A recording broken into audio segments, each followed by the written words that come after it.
यह मध्य प्रदेश की जो प्रमुख जनजातियाँ हैं उसका ये पार्ट 2 है। क्या है कि मैं उसको ही रिकॉर्ड कर रहा था, तो क्या बीच में से कनेक्शन कट गया था, जिसके कारण ये जो थोड़ा सा और पार्ट बचा था 10 से 15 मिनट की वीडियो, तो उसको मैं इस वाली वीडियो में रिकॉर्ड कर रहा हूँ। तो आप पेशेंस बनाएं, और आपने अगर इससे पहले जो वीडियो नहीं देखी है मध्य प्रदेश की प्रमुख जनजातियाँ, आप पहले उसको देख लें, फिर उसके बाद में इसको देखें। चलिए हम इस वीडियो को स्टार्ट करते हैं। देखिए, उसके बाद में मध्य प्रदेश की जो अन्य जनजाति हैं, इससे पहले हम मध्य प्रदेश की 7 जनजातियों के बारे में पढ़ चुके हैं, जैसे भील, गोंड, कोल, कोरकू, भारिया, सहरिया और बेगा जनजातियों के बारे में हम मुख्य रूप से पढ़ चुके हैं। अब हमारी जो मध्य प्रदेश की छोटी छोटी जनजातियां हैं उनके बारे में हम देख लेते हैं। जैसे कि मुड़िया जनजाति है, तो मुड़िया जनजाति मध्य प्रदेश और छत्तीसगढ़ की सीमा पर निवास करती है। इनके द्वारा गौर नृत्य किया जाता है। गौर नृत्य को बैरियर एल्वन ने सर्वश्रेष्ठ नृत्य की उपमा दी। साथ ही उन्होंने इनसे जुड़ी हुई एक पुस्तक लिखी जिसका नाम था Muria the their Ghotul. Muria the किसके द्वारा लिखी गई? बैरियर एल्वन के द्वारा लिखी गई। इनके द्वारा द बेगा भी लिखी गई थी। अब जाते हैं हम पारधी जनजाति के द्वारा। पारधी जनजाति मुख्य रूप से रायसेन, भोपाल, बैतूल, नर्मदापुरम व सीहोर जिलों के आसपास निवास रहती है। इनको कई भागों में विभाजित किया जाता है, जैसे गोसाई, टाकिया, टकनहार, बहेलिया, लंगोटी। ये पहले क्या है, अकबर के समय पर इनको शिकारी कहा जाता था, लेकिन वर्तमान में ऐसी स्थिति नहीं देखी जाती है। जो गोसाई पारधी होते हैं मुख्य रूप से, वो क्या रहते हैं, साधुओं के वस्त्र धारण करते हैं। जो बहेलिया होते हैं वो काले वस्त्र धारण करते हैं और शिकारी पक्षियों का शिकार करते हैं। साथ में लंगोटी जो पारधी होते हैं वो चंडी देवी की आराधना करते हैं। जो मैंने बात बताई, अकबर के समय पर इनको शिकारी कहा जाता था, और इन्हें बीच में भी वन्य प्राणी अन्य के शिकारों के लिए अपराधी माना जाता था, लेकिन वर्तमान में ऐसी स्थिति नहीं है। पनिका जनजाति। पनिका जनजाति मुख्य रूप से अनूपपुर, शहडोल व उमरिया वाले क्षेत्रों में निवास करती है। ये कबीर के अनुयायी होते हैं, और इनकी जो अर्थव्यवस्था होती है कपड़ा बुनाई पर होती है। और इनके जो प्रमुख है उनको क्या बोला जाता है? धर्मगुरु को मेती कहा जाता है।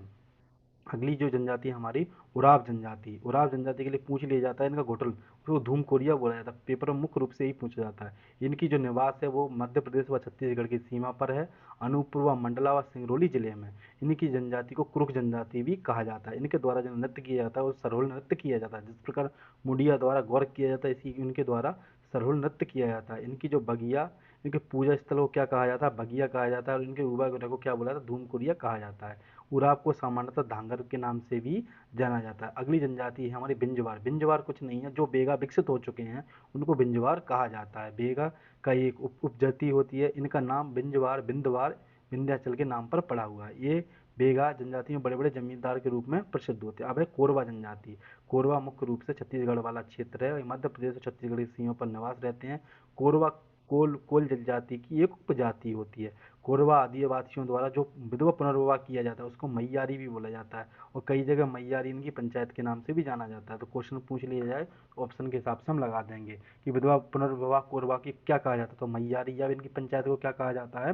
तो मैयारी कहा जाता है। अब है हमारी हलवा जनजाति। ये मध्य प्रदेश की सबसे पढ़ी लिखी जनजाति है। साथ में कृषि कार्य व चिवड़ा बनाने का काम करती है। बालाघाट, मंडला व डिंडोरी जिलों में ये निवासरत रहती है। अगली जनजातियों पे चलते हैं हम। अब है कंवार या कनवार जनजाति। कंवार या जनजाति, हाँ, ये सीधी शहडोल, अनूपपुर जिलों में निवासरत रहती है। ये अपने आप को कौरव का वंशज मानते हैं। किनका मानते हैं? कौरव का वंशज मानती है। इनकी उपजाति क्या है? एक तंबर जनजाति। इनके द्वारा जो नृत्य किया जाता है वो कौन सा नृत्य किया जाता है? बार नृत्य किया जाता है। यह सेना में जाना अपना एक परंपरागत कार्य समझते हैं। और झांगरखंड इनके दुधारी तलवार, और बंगरा देव इनके जानवरों की रक्षा करने वाले प्रमुख देवता हैं। झंगराखंड और बगरा देव इनके प्रमुख देवता। अब है हमारी खेरवा जनजाति। जो ग्वालियर वाला क्षेत्र मुख्य रूप से वहाँ पर खेरवा जनजाति निवास करती है। जो ग्वालियर संभाग वाला क्षेत्र है, तो वही जो आ गया कैमूर पहाड़ी में भी ये निवासरत रहते हैं, साथ में सीधी सिंगरौली में। जो खेर का जो वृक्ष होता है उससे कत्था निकालते हैं। जो दो जनजाति काम करती हैं, खेरवार और कुंदवार।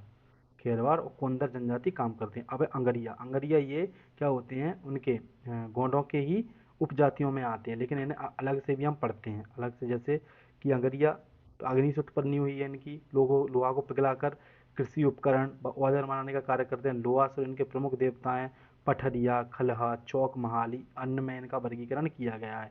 ये बालाघाट, सींधी, शहडोल, मंडला आदि जिलों में संकेंद्रित रहते हैं।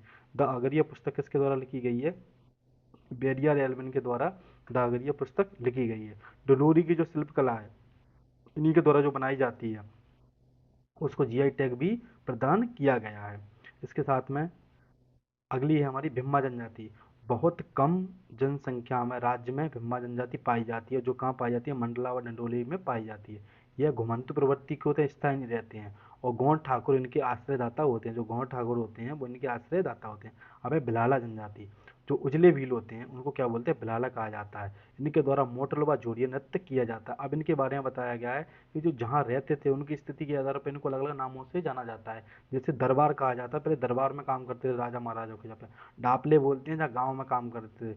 राठ बोलते हैं जो झाउआ के जो मैदानी क्षेत्र हैं, पर्वतीय क्षेत्र, वहाँ पर निवास करते थे। और बारिया बोलते हैं जो अलीराजपुर वाले मठवार की पहाड़ियाँ हैं, वहाँ पर ये लोग निवास करते हैं। उसके साथ में विभिन्न परीक्षाओं में इनसे जुड़े हुए क्वेश्चन पूछे गए हैं, उनके बारे में हम एक बार चर्चा कर लेते हैं। जैसे कि जो मामा टाटिया मामा थे वो किस जनजाति से आते थे, तो भील जनजाति से आते थे।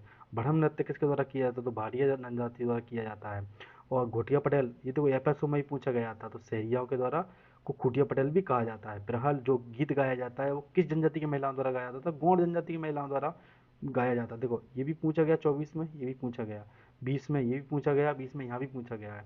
तो जो अर्जुन सिंह धुर्वे जी थे वो किस जनजाति से संबंधित, तो बेगा जनजाति से संबंधित है। कौन सी जनजाति स्वयं को रावण का वंशज मानती है, कुरकू जनजाति स्वयं को रावण का वंशज मानती है। मेघनाथ किन के आराध्य हैं, कुरकुओं के, क्योंकि मेघनाथ रावण का ही पुत्र था। उसके साथ में कोल जनजाति का निवास स्थान रीवा, सीधी, सिंगरौली व सतना वाला क्षेत्र है। साथ में कोल जनजाति जो इसने स्तंभ बनाती है किसके लिए, दाह संस्कार के लिए। सिडोली प्रथा भी किससे संबंधित है, तो कुरकुओं से संबंधित है। आगे चलते हैं हम, कुछ महत्वपूर्ण बिंदु हैं जो पेपरों में बार बार देखते हैं। कोल जनजातियों द्वारा अच्छे बुरी खबर देने वाले को क्या बोलते हैं, नौतिया बोलते हैं। क्या बोलते हैं, नौतिया बोलते हैं। अगरिया की उत्पत्ति अग्नि से हुई है। भिम्मा जनजाति की जनसंख्या मंडला डंडोरी में पाई जाती है। धोकनी क्या होती है, अगरियाओं से संबंधित है।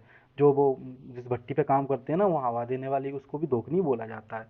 धोकनी बाती ये किससे संबंधित है, अगर ये जनजाति से संबंधित है।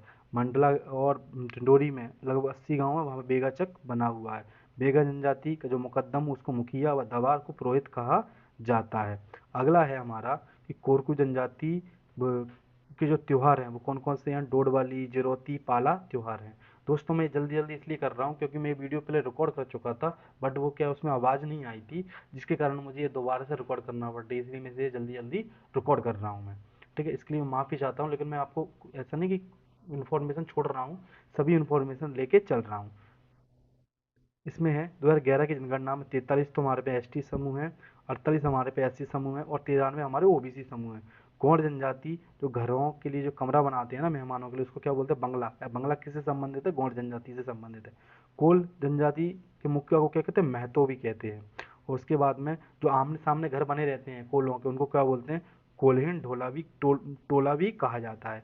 मझार जाति में मंझवार जो जाति है उसमें जट गोतना प्रथा प्रचलित है। इसके साथ में ये हमारे लिए बहुत इंपॉर्टेंट हो जाती है कि मध्य प्रदेश की जो जाति जनजातियां हैं उनमें गोधना की संस्कृति पाई जाती है। उस कलाकार को क्या बोलते हैं, गोधरन बोलते हैं। क्या बोलते हैं, कई बार पेपरों में पूछा गया है।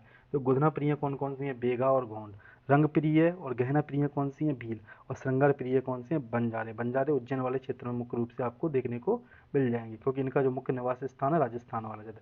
और कंगी का आविष्कारक किसको बोला जाता है, तो बंजारा को बोला जाता है। और जो बंजारा जनजाति है इनको अब किसके अंतर्गत लाया गया है, अन्य पिछड़ा वर्ग के अंतर्गत आया गया।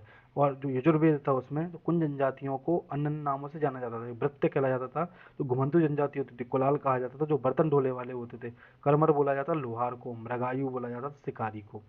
इसके साथ में जो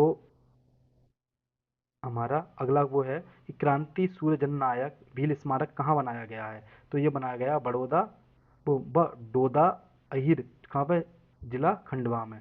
जनगढ़ श्याम की जो कला के लिए फेमस थे, जो कागज कैनवास आदि बनाते थे, वो किससे संबंधित थे, गौड़ चित्रकार थे। और यहाँ पर जो हमारे पेशा एक्ट कहाँ कहाँ लागू हुए, 21 जिलों के 89 विकास खंडों में। 1996 में दिलीप सिंह भूरिया समिति की सिफारिश पर ये लेके आया गया था। पन्ना का जो कलदा पटार है वहाँ पर क्या ऑस्टर मशरूम बनाए जा रहे हैं। डिंगरी खेती की जा रही है। डिंगरी किस जनजाति द्वारा की जा रही है, गौड़ जनजाति द्वारा। कलदा पटार में ऑस्टर मशरूम की खेती की जा रही है। पन्ना जिले में किस जनजाति द्वारा की जा रही है, गौड़ जनजाति द्वारा की जा रहा है। इसके साथ ही जो गौड़ जनजाति द्वारा जो चित्र बनाए जाते हैं वो किस किस से संबंधित होते हैं, बड़ा देव से संबंधित। तो किससे संबंध होते हैं, बड़ा देव से संबंध होते हैं। इसमें है अनूपपुर में आदिवासियों द्वारा मुखौटे या वाद्य यंत्र देश भर में कैसे, कहाँ के, अनूपपुर के जो वाद्य यंत्र वो है मुखौटे, वो पूरे देश भर में प्रसिद्ध है। इसके बाद बिंजवार का जो नाम लिया गया है, विंध्यवासिनी देवी के नाम पर पूजा किया है। गौड़ लोक कथा किस्सा कहावनों को क्या बोलते हैं, जो गौड़ जो लोक कथाएं व किस्सा करते हैं उनको क्या कहते हैं, कहान कहते हैं। माफ़ी चाहता हूँ दोस्तों कि बैकग्राउंड में कुछ बच्चे रोने की आवाज़ भी आ रही हो आपको, उसके लिए माफ़ी चाहता हूँ। यहाँ पे हमारा मध्य प्रदेश की प्रमुख जनजातियाँ समाप्त होती हैं। वीडियो अगर आपको अच्छी लगी हो तो वीडियो को लाइक करें। मैं ऐसे ही ये वीडियो लाता रहूँगा। अब की बार जो मैं अगली वीडियो लेके आऊँगा वो मध्य प्रदेश की जो मुख्य एमसीक्यू हैं, इनसे जुड़े हुए जनजातियों से जुड़े हुए एमसीक्यू वो लेके आऊँगा। Thank you so much.